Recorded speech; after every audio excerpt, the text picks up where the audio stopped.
Growing up for me, I was predominantly quite a lonely kid. I was a kid that thrived on solitude.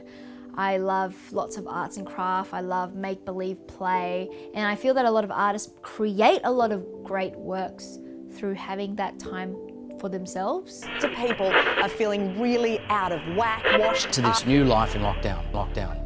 I wake up a little bit later than usual. I have my set routine that I do. I try to keep fit as much as possible. I do my daily runs. And then there are days where I'm sort of bobbling along going, where am I, who am I?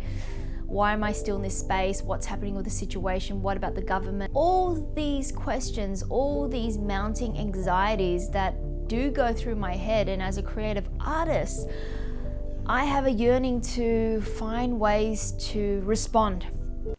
You think those sons of bitches out there actually give a shit about closing this case? They're just trying to drive another female officer out here like they did with the last 10. You know what? Them! And you too! War against it's not racist, Chinese virus. Not at all. It comes from China. Racism is a topic that I feel like is popping up quite a bit.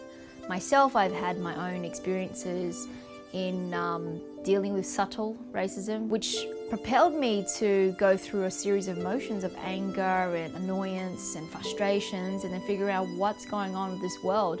But then it also allowed me to connect with other people.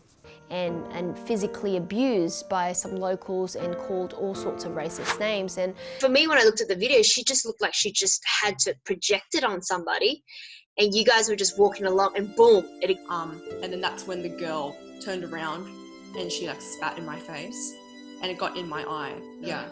I think people fail to realize that it's not even just because of this virus that caused it. This has been going on for ages.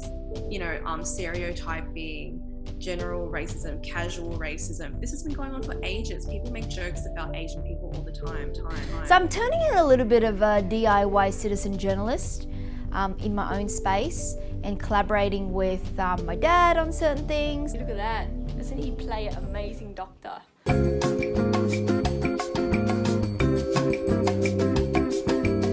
And I think this isolation time has allowed me to reconnect internationally, because I feel as an artist, we do also draw strength when we connect with our fellow artists to ask these hard questions of what's happening in their situation, how they're dealing with it.